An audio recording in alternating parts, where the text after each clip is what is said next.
Bueno, hoy les vamos a presentar un trabajo final de física general, que es un generador de Van der Graaf, a cargo del maestro Ricardo Olivera Guerrero. Los integrantes o los encargados de este proyecto trabajo final son Chávez Velázquez Uriel Nicolás, Covarrubias Palacio Vania Sofía y su servidora González Rosales Jania Paola. Este es el índice de lo que se va a estar viendo en esta presentación, de las partes por las que está conformada. Y pues les voy a dar una breve introducción de lo que se va a hablar, de lo que veremos. La electrostática es una rama fundamental de la física que estudia las cargas eléctricas en reposo y las fuerzas que se ejercen en ellas. A menudo, estos conceptos suelen ser difíciles de comprender cuando se estudian únicamente a través de ecuaciones en pizarrón. Por ello, el presente proyecto tiene como propósito principal materializar la teoría mediante la construcción experimental de un generador de Van der Graaf casero. Utilizando materiales accesibles, se busca replicar el fenómeno de electrización por fricción, que es triboelectricidad, y el transporte de cargas hacia un conductor esférico hueco, que en este caso sería una lata de aluminio, demostrando así principios básicos de conservación y distribución de carga en lugar de que solo quede en la teoría y en la imaginación. Pero el proyecto no solo se trata de armar el dispositivo, sino también de entender qué está pasando realmente a través de las matemáticas. Por eso, utilizaremos las medidas que tomamos del generador para aplicar fórmulas de capacitancia, potencial y campo eléctrico. De esta forma, buscaremos calcular cuánta carga es capaz de guardar nuestro domo, nuestra lata, y qué tan fuerte es el campo que genera, conectando así la teoría de la clase con la experiencia práctica de medir, observar y analizar resultados reales. Ahora vamos a pasar a la teoría. Vamos a ver algunos conceptos clave. Por ejemplo, carga. La carga eléctrica es una propiedad física fundamental de la materia que determina su capacidad para interactuar mediante fuerzas electrostáticas y electromagnéticas. Constituye uno de los conceptos básicos tanto en la física clásica como en la cuántica, siendo la fuente del campo eléctrico y el parámetro que define la intensidad de las interacciones entre partículas. En el sistema SI, la carga eléctrica se mide en coulombs, se representa con una C, siendo la unidad indivisible más pequeña, la carga elemental, presente en partículas como el electrón, carga negativa, y el protón, carga positiva. Aquí tenemos una imagen.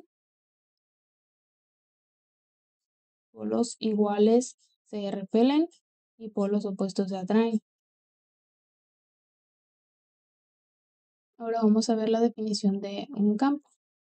Un campo eléctrico es un campo físico o región del espacio que interactúa con cargas eléctricas o cuerpos cargados mediante una fuerza eléctrica.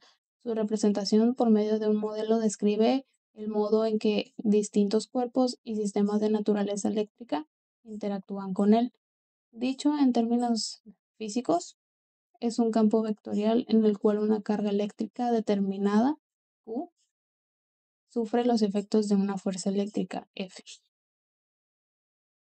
El potencial en la física se utiliza para describir la energía potencial eléctrica que se genera a partir de la interacción entre cargas eléctricas. Esta energía es responsable de la conducción de la corriente en los materiales conductores, así como de la formación de campos eléctricos y magnéticos en el espacio. La capacitancia es un concepto fundamental en la teoría de circuitos eléctricos y electrónica. Se refiere a la capacidad de un componente conocido como condensador o capacitor para almacenar una carga eléctrica. La capacitancia se mide en faradios, indicada por la letra F, y es una propiedad que determina la cantidad de carga que puede almacenar un condensador por unidad de voltaje aplicado. Los condensadores son los dispositivos electrónicos que almacenan la energía. Están formados por dos placas conductoras separadas por un material dieléctrico, que es un aislante eléctrico. Estas placas pueden ser de diferentes formas y tamaños, pero la clave es que estén cercanas entre sí, lo que permite el almacenamiento de carga eléctrica. Carga eléctrica y voltaje. La capacitancia está relacionada con la cantidad de carga eléctrica que se puede almacenar en un condensador a un voltaje dado. Cuanto mayor sea la capacitancia de un condensador, más carga puede almacenar un voltaje específico. La relación entre la carga, que se indica por la letra Q, el voltaje, que se indica por la letra B, y la capacitancia con la letra C, se expresa mediante la siguiente fórmula: Q es igual a C por B, que quiere decir que la relación entre la carga es igual al voltaje multiplicado por la capacitancia. Aquí tenemos una imagen de cómo es que se puede medir con un multímetro. La ley de Coulomb establece que la fuerza eléctrica entre dos cargas puntuales es directamente proporcional al producto de las magnitudes entre las cargas e inversamente proporcional al cuadrado de la distancia entre ellas. Además, la dirección de la fuerza es a lo largo de la línea que une las dos cargas. La fórmula de la ley de Coulomb la podemos ver aquí. Dice que la F es la fuerza eléctrica entre las dos cargas, medida en newtons, indicado con la letra N. K es la constante de Coulomb. Su valor es aproximadamente 9 por 10 a la 9 newtons por metros cuadrados sobre coulombs al cuadrado en el vacío, y su valor exacto puede depender del medio en el que se encuentran las cargas. Q1 y Q2 son las magnitudes de las cargas eléctricas, medidas en coulombs, y R es la distancia entre las dos cargas, medida en metros. La triboelectricidad, también conocida como efecto triboeléctrico, es un tipo de electricidad causada por el contacto con otro material, como por ejemplo el frotamiento directo. La polaridad y la magnitud de las cargas producidas varían según los materiales, la aspereza superficial, la temperatura, la tensión y otras características. Aquí podemos ver los materiales que usamos en la construcción y a continuación vamos a ver el video de cómo es que lo construimos. Bueno, ahora vamos a pasar al experimento práctico, que es crear un generador de Van de Graaff. Los materiales que vamos a necesitar son un tubo de PVC, previamente ya le hicimos unos hoyitos, un motor pequeño junto con un popote que va a estar pegado al motor y unas baterías que van a tener el voltaje necesario para que el motor funcione. Unos caimanes, que estos caimanes le pusimos unos peinecitos de cobre, ahí se alcanzan a ver, que van a juntar los electrones positivos y negativos en el generador. También vamos a necesitar unas ligas como estas y una cinta aislante. Esta va a ser nuestra base en la que vamos a colocar un tornillo o puede ser un clavo que nos va a servir para como que sea la tierra, nuestra capa de aluminio, nuestra esfera de aluminio, en este caso va a ser un envase de aluminio y un clavo y un pedazo de popote que nos va a servir para girar la banda que vamos a hacer con la cinta. Bueno, ahora pasaremos a colocar, a adherir nuestro motor en nuestra base, nuestro tubo de PVC y nuestro clavo que nos va a servir de tierra.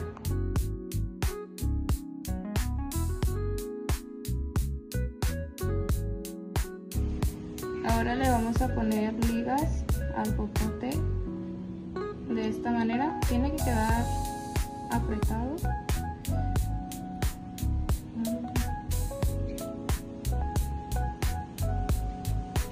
Con un poco de silicón vamos a pegar el popote al motor para después colocarlo dentro del tubo de PVC.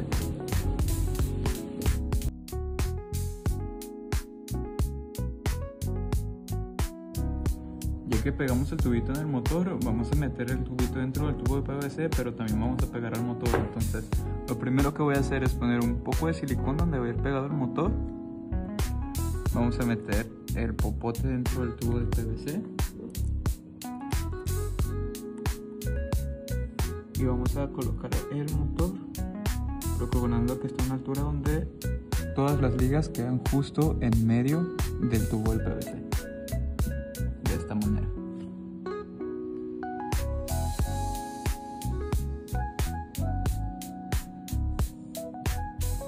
Bueno, ahora pasaremos a insertar las bandas. Para eso primero vamos a insertar nuestro clavo con el popote. Para más facilidad utilizaremos una moneda que pasaremos .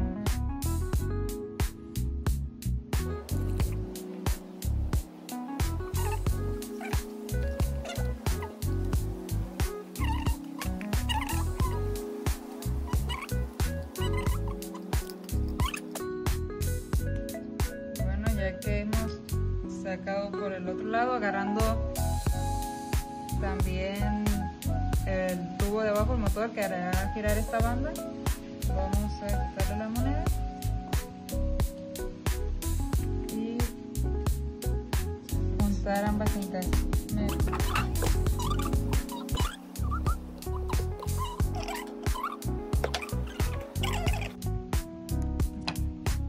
Y ya ha quedado nuestra banda. Acércate para acá. Esta es nuestra banda que va a estar girando. Bueno, hemos hecho un cambio de motor porque este no tenía la suficiente fuerza como para mover nuestra banda, ya que era de 3 a 6 voltios, y pues es de un ventilador que desarmamos, y como pueden notar, sí tiene la fuerza suficiente como para hacer girar nuestra banda y que produzca la energía estática. Vamos a atornillar un tornillo en la base para hacer tierra al momento de que conectemos nuestro caimán al tornillo y a nuestro generador.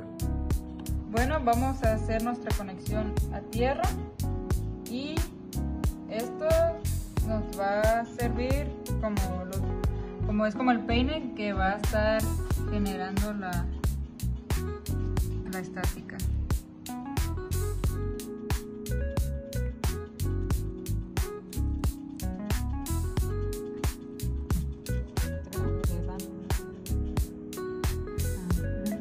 Antes de poner este caimán, vamos a pegar los papelitos en la lata para ver el funcionamiento de nuestro generador.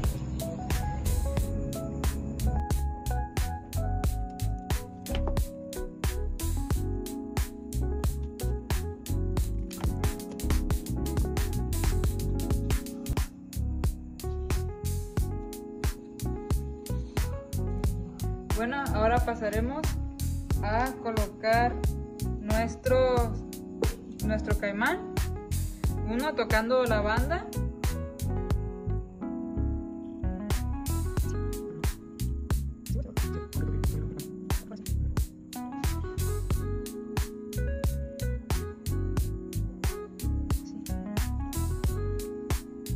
y la otra punta a la lata, para así hacer la transferencia de energía estática.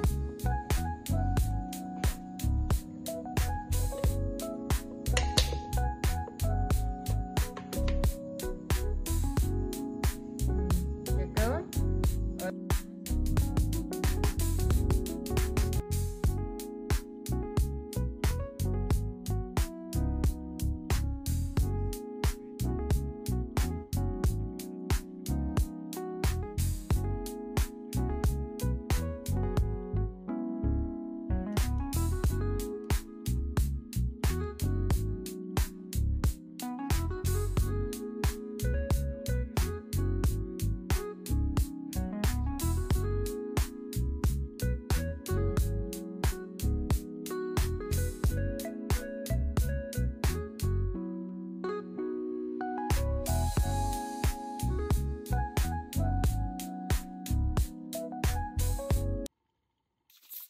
Ya pasando a los cálculos matemáticos, tenemos que calcular, vamos a calcular la capacitancia de nuestra lata, nuestro domo. Para ello, existe una fórmula que es la capacitancia igual a 4 por pi, una constante, que en este caso esa constante es la constante de permitividad del vacío, que equivale a 8.85 por 10 a la menos 12 faradios por metro, faradios por metro. Y pues por nuestro radio. Los datos que vamos a necesitar para resolver esta fórmula es pues el radio y nuestra constante. Pi, pues ya sabemos que también es una constante, que es 7.1466, pero lo vamos a dejar representado como pi para no perder tanto decimal. Bueno, para no perder decimales. Bueno, reemplazamos en nuestra fórmula 4pi por nuestra constante, nuestra constante y nuestro radio. Nuestro radio de la lata está en centímetros, tenemos que convertir a metros, ya que la fórmula así lo maneja en metros, entonces nosotros tenemos que hacer esa conversión y pues nos ha dado que es 0.035 metros. Aproximadamente la capacitancia de nuestra lata es de 3.89 por 10 a la menos 12 faradios, que también es equivalente a 3.89 picofaradios. esta es la capacitancia de nuestra lata. Ahora pasamos al segundo cálculo, que es la estimación de la carga almacenada. Esta es nuestra fórmula que vamos a utilizar, que es la carga almacenada igual a una constante. No, perdón, es la capacitancia. Y la capacitancia, lo que calculamos acá arriba, por los voltios que nos marcaba nuestro voltaje que marcaba nuestro generador, que vamos a tomar en cuenta el más bajo y el más alto para ver entre qué rango se estaba generando la energía. Y entre qué rango se estaba como almacenando, pues. Y tenemos, pues, los voltajes mínimos y los máximos que se lograron generar. Vamos a reemplazar nuestra fórmula primero con el mínimo, o sea, la carga mínima que se llegó a almacenar, la carga mínima almacenada. Reemplazamos nuestra capacitancia, nuestra C, y nuestra V mínima, y nos da como resultado que la carga almacenada mínima es aproximadamente 7 por 10 a la menos 15 coulombs. Y nuestra carga máxima nos da que es aproximadamente 1.16 por 10 a la menos 13 coulombs. Así que esta es la carga mínima que almacenó y esta es la máxima. Pasemos ahora al campo eléctrico alrededor del domo. Esta es la fórmula que vamos a utilizar para calcular el campo eléctrico, que es K, una constante también. Es esto que tenemos aquí, 9 por 10 a la M, 10 a la N, perdón. No, 9 por 10 a la 9 newton por metro cuadrado entre coulomb al cuadrado. K es la constante de coulomb. Aquí también vamos a utilizar nuestras dos cargas, que es la mínima y la máxima, para pues también calcular como en qué rango estuvo el campo eléctrico que se generó alrededor de nuestro domo, nuestra lata. Tenemos aquí el primer cálculo, que es del mínimo. Reemplazamos en la fórmula, que es la constante de Coulomb por nuestra carga mínima entre nuestro radio al cuadrado. Y eso nos da como resultado un aproximado de 0.051 voltios por metro. Y nuestra carga máxima nos da aproximadamente 0.852 voltios por metro. Resultados y análisis. Primer resultado, que es nuestra capacitancia. Es la capacidad de la lata, domo, para almacenar energía. Imagina que la capacitancia es el tamaño de un tanque de agua. Interpretación del dato, que es, vamos a tomar el 3.89 picofaradios. En sí es una capacidad extremadamente pequeña. Y ya en la práctica significa que nuestro domo lata se llena de carga muy rápido, pero también se descarga instantáneamente. Al ser una lata pequeña, que tiene un radio de 3.5 centímetros, no tiene espacio físico para acumular grandes cantidades de energía en comparación con las esferas grandes de los museos de ciencia. Es un valor, pero pues aún así este valor es normal para hacer pues un aparato casero y de este tamaño. Es un dato que concuerda, pues. Ahora, nuestro segundo dato que calculamos, que es la carga almacenada, dice, es la cantidad real de electrones extra que logramos acumular en la superficie de la lata. Interpretación de nuestro dato, 10 a la menos 13 coulombs. Este dato es una carga microscópica. Para darnos una idea, un solo electrón tiene una carga de 1.6 por 10 a la menos 19 coulombs. Si dividimos nuestro resultado, significa que tenemos un exceso de aproximadamente 725.000 electrones.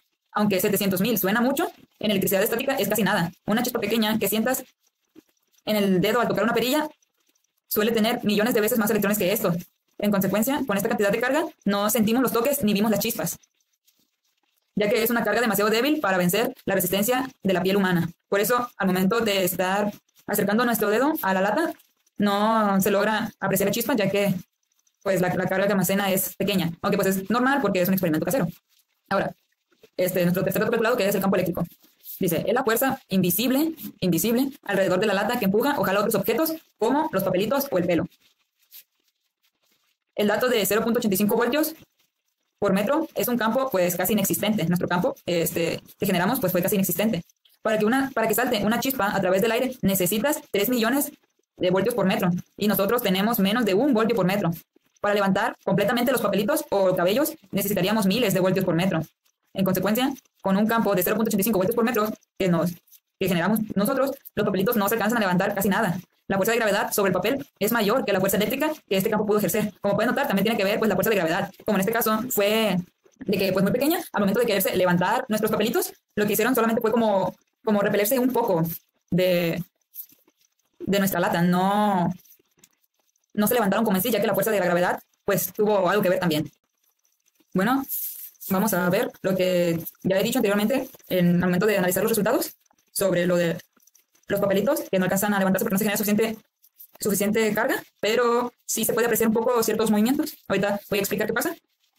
Como pueden ver, se alcanza a apreciar un poco cómo sí logran levantarse, porque la carga pues era muy variable, aumentaba y bajaba, por eso se han calculado anteriormente como el cierto rango, ya del momento de lo mínimo que llegó a bajar y lo más que llegó a acumular de carga y a generar la carga. Por eso los papelitos se están moviendo.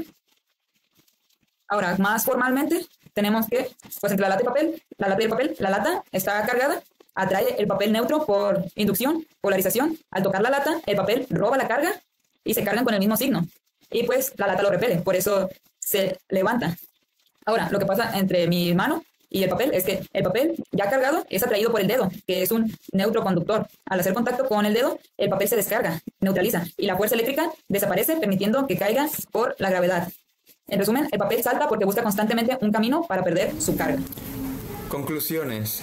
En este proyecto aprendimos cómo funciona un generador de Van der Graaf y de qué manera puede producir electricidad estática mediante el movimiento de una banda.